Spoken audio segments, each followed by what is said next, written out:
Dans une tribune au Monde, des prix Nobel comme le médecin congolais Denis Mukwege et l'écrivain nigérian Wole Soyinka, ainsi que des intellectuels et des juristes appellent à la libération du président du Niger, retenu depuis juillet 2023 par la junte qui l'a renversé. Depuis le 26 juillet 2023, date du coup d'État militaire commis au Niger, le président de la République, Mohamed Bazoum, élu démocratiquement 2 ans auparavant au suffrage universel, a été privé de sa liberté, ayant catégoriquement refusé de céder aux pressions exercées pour lui arracher sa démission. Il est séquestré dans 2 pièces de sa résidence, au cœur même du camp de la garde présidentielle, dont l'ancien commandant est l'exécutant du putsch avec ses complices qui se disaient proches amis du président. Sous la surveillance stricte d'hommes en armes, il est retenu avec son épouse, Hadiza. Les conditions de leur détention sont très sévères. Toute sortie du bâtiment est rigoureusement interdite, sans communication avec l'extérieur, hormis la visite du médecin 2 fois par semaine.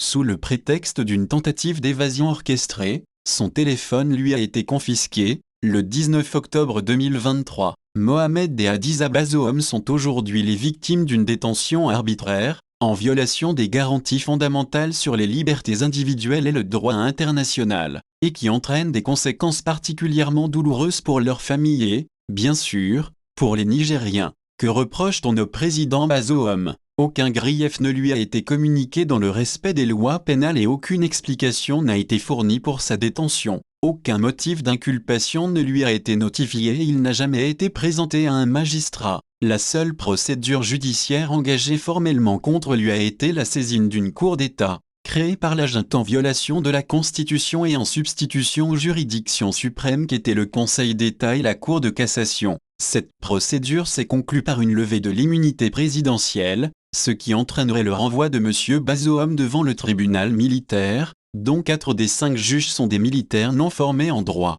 Vigoureux combat contre la corruption. Tous ces faits sont d'une extrême gravité et peuvent laisser craindre le pire, d'autant plus que le Code de justice militaire prévoit la peine capitale. Au début du putsch, les condamnations de cette détention arbitraire se sont multipliées, à commencer par celle du secrétaire général des Nations Unies, du haut-commissaire aux droits de l'homme ou encore de la Cour de justice de la Communauté économique des États de l'Afrique de l'Ouest. Cette dernière a, dès décembre 2023, ordonné la libération du président Bazoum et de sa famille et le rétablissement de l'ordre constitutionnel au Niger. La vérité est que les putschistes entendent faire payer au président Bazoum le prix de sa lutte résolue pour les libertés et l'état de droit, et, plus encore, le prix de son vigoureux combat contre la corruption et le détournement de fonds publics. Conscient des risques auxquels il s'exposait, il n'a pas hésité à s'engager résolument en lançant des poursuites contre de hauts responsables de sa formation politique qui espéraient pouvoir continuer à vivre sous le couvert d'une traditionnelle impunité. Les mois s'écoulent et Mohamed et Hadiza Bazoum sont toujours séquestrés dans une indifférence grandissante et incompréhensible de la communauté internationale.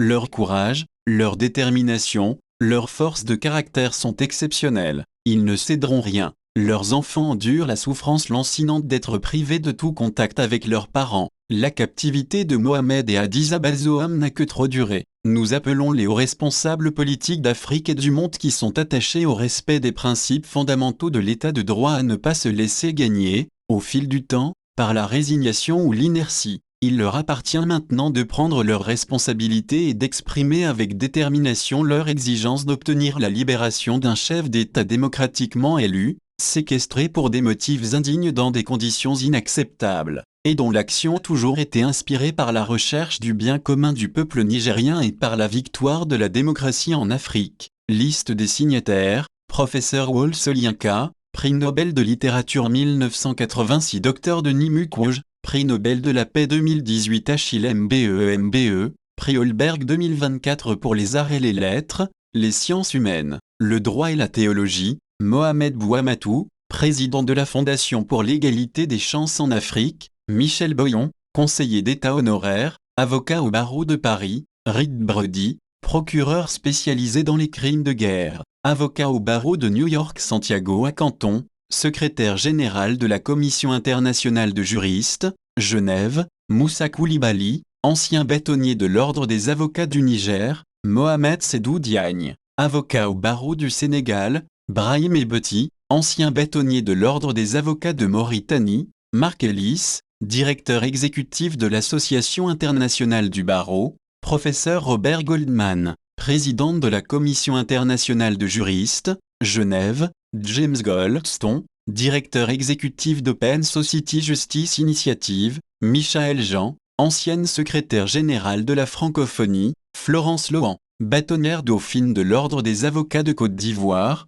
Bernard Myet, ancien secrétaire général adjoint des Nations Unies à Viernard, écrivain espagnol, ancien député européen, Éric Orsena, membre de l'Académie française, écrivain, conseiller d'État honoraire, Stéphane Rapp, ancien ambassadeur des États-Unis pour la justice pénale internationale, Gabor Rona, professeur à Cardozo School of Law Kenneth Roth, professeur à l'Université de Princeton, écrivain, ancien directeur exécutif de Human Rights Watch, Henri Singh, directrice exécutive du laboratoire de l'État de droit à l'Université de Stanford, Yasmin Soka, avocate, directrice exécutive de la Fondation pour les droits de l'homme en Afrique du Sud, Saliou Tahal, ancien président de l'Association du barreau de la Gambie, Wilder Télé, directeur de l'Institution nationale des droits de l'homme d'Uruguay, Henri Tullier, avocat au barreau de Paris, Alioune Tine, fondateur de Africa Jom Center.